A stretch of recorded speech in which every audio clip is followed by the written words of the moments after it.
I'll tell you why I found it a little bit strange is because once the cameras stopped rolling, he switched off. He hadn't time for people. It was weird.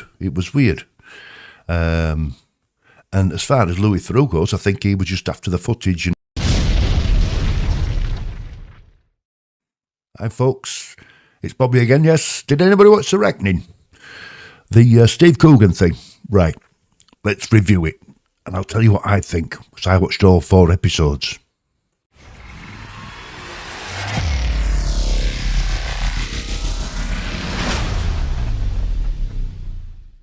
Before we start, I just want to say, I'm going to tell you about 3 times in my life I met Jimmy Savile right after this review.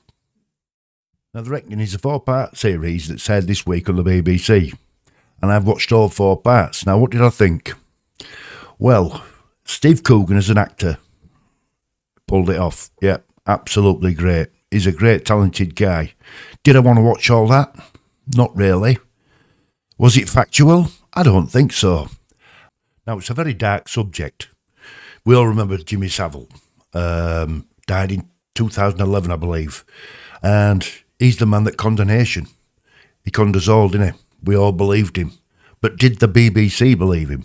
Now, this has been produced by the BBC, and it was made by ITV Studios. It was due to be released, I do believe, 2024. They went into production, I do believe, 2019, and then 2020, and it was going to be released in 2021, but as it happens, it's been released in 2023, if that all makes sense. I thought the acting in the programme was brilliant, absolutely brilliant, a great cast. They all, played really, really good characters. It did state that some of it were dramatised, and they all do this to put it in order, to make it more, dramatic license, if you like. They put it all in a different order sometimes to what it happened. Do I think it was a fair account of what happened with Jimmy Savile? Regarding the BBC, I'd say no. I think the BBC was a lot more responsible for things than they let on. They're responsible for a lot more things than they let on. They made it sound like he conned everybody. He did con everybody. But who were the enablers? That's what you have to look at. Now, in the series, they made out that Bill Cotton was the villain of the piece, if you like. He was the one that allowed it to happen. He was the enabler. And others were telling him, this guy's not trustworthy. He's not a good guy. But then it soon drifted off to the blame on other people like Margaret Thatcher, other people, and the hospitals that said we must allow this to happen because he'll stop funding the hospitals. All wrong. It was wrong. It wasn't a good account. And the one thing that annoyed me more than anything was to the back end of it. I think they portrayed him as being a little bit sorry for what he'd done, that he regretted some of it, and his unhealthy relationship with his mother, and that,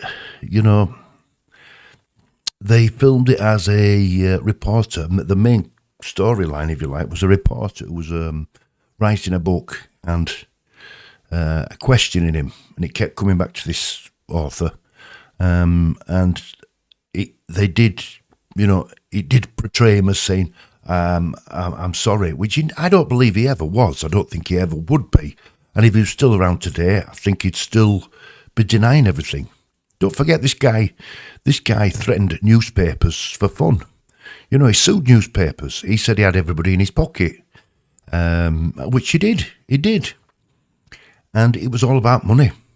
Everybody, even Margaret Thatcher, it was about money.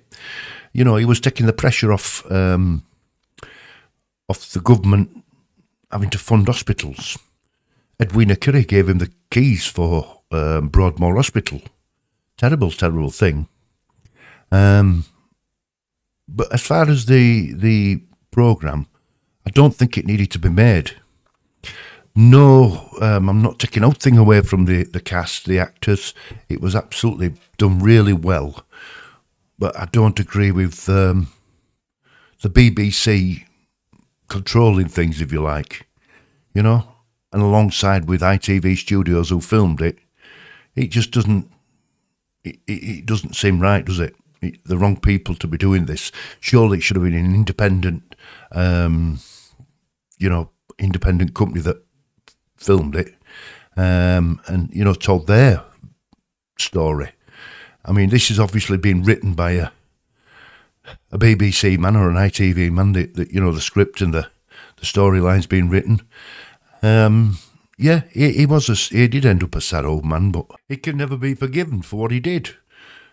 Never. It's important that the lessons are learnt from this type of behaviour. But my thoughts are it shouldn't have been made, to be honest. A full factual story is the Netflix story. I forget what they call it, but if you go over to Netflix, they covered it as a documentary, and that was really well done. Steve Coogan said he didn't want to cover this as being the pantomime villain. He did look into it, the character. What he thinks of the final version, I don't know. So it was done well, but I don't think the truth came out. I don't think the BBC, I think they're doing damage limitation, if you like, self-preservation. That's what the BBC are doing. And time will tell, won't it, with reviews and what people think. Now, I met Jimmy Savile 3 times in my life because I'm from Leeds. Yeah, I've told this story before, but when I met him, I saw him as a very strange man, and I know that's not been unsaid before, if you like. People have said that before. I met him when I was 10-year-old. The first time was at a fete in Roundhay, a summer fair, if you like. He was opening it, and I remember Mum and Dad taking me, and we got there, and we got to the gates, and there was this big long queue. We got in, and then everybody's looking round, and on the back of a wagon, I think it was.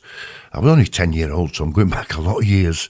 There was a big chair, and that's where he was sat. He was sat on this big chair, like some kind of, majestic chair. And he was there in his tracksuit with a cigar, and he couldn't keep still. I noticed that one thing I remember, he couldn't keep still. And I saw him as like a cartoon character. I'd seen him on TV, and I remember my sister saying there was a long queue to go see him, get an autograph and a photograph with him. And I remember my sister saying to me, Dad, can I queue up? And my dad said, have you seen that bloody queue? There's no way we're going to queue up for that. Right. Thank God we didn't. But that was the first time I saw him. The second time, I was 16-year-old, I hadn't been left school long, and it was in Huddersfield. And I'll never forget what it was, because they had like a big wagon where the side pulled down. A bit like an oversized burger van, if you like. And the DJ, it was Radio 1 DJ show, road show, and the DJ sat in this window type place, and they did all the talking. Somebody else put the records on, and we'd heard about this, me and my friend, and we'd gone. I hadn't been left school long, and I remember where it was. It went outside British Home Stores and across from Woolworths, and it was live, so you could go into the store and listen to it played on. It was a really good afternoon. Anyway, we got a bit nosy, me and my mate, and we decided to go around the back and see what's happening there. And we sneaked round the side past the security, which wasn't heavy. There wasn't a lot of security there. There was this barrier, and we looked down the side of the back, and I could see this character sat in the back of this wagon, and it was like he was sat outside on a summer chair, deck chair type thing, in his tracksuit as normal. But he was sat up against the door, not up against it, but people were coming out and in and out this door, this caravan, like a caravan door, and it was in the way. And it sort of like, he didn't have common sense to move so that they could get out. It was like they were the inconvenience, if you like. It was strange. And he looked at us. And he said something to this fella. And then he says, "Oh, you? What are you doing?" And we said, "No, we're just having a look round." And he said, "Well, piss off then." That's his words to us. Anyway, we disappeared. That was the second time I saw him. The last time was during the filming of the Louis Theroux video, where he's in a restaurant in Leeds. I happened to be in that restaurant with my friends. Didn't go purposefully. These are all things that I'd never planned. He just happened to be there at certain events where things were happening. And that was strange and all, because it wasn't as friendly as it appears on TV. It was like once the camera started rolling, Savile turned into this jester, this court jester, if you like, and it was all over everybody. He was walking around the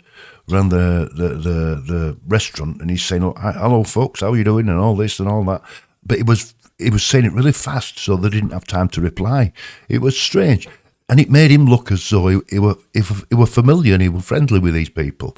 And yeah, the huddle in the corner. I don't know if you've seen the documentary. He huddles a woman and a daughter, and he gets in a sort of like a team hug, and it was a bit. I'll tell you why I found it a little bit strange, is because once the cameras stopped rolling, he switched off. He hadn't time for people. It was weird. And as far as Louis Theroux goes, I think he was just after the footage, and he was talking to whatever he was. He must have been a producer, some guy, and they were more focused on what they needed. But that was the third time, and he was in and out within 10 minutes. So yeah, he's a strange guy, and he did put this persona on as being the pantomime clown, if you like, and he just fooled everybody, didn't he? So I just thought I'd tell you that little story. That's my review of the Reckoning also. Give me your views on it. Should it have been made? What do you think of it? Was it done well? Was the story true? I've given you my opinion, and that's all they are, opinions. We're all entitled to an opinion. So give me your opinion. And yeah, thanks again for watching, guys.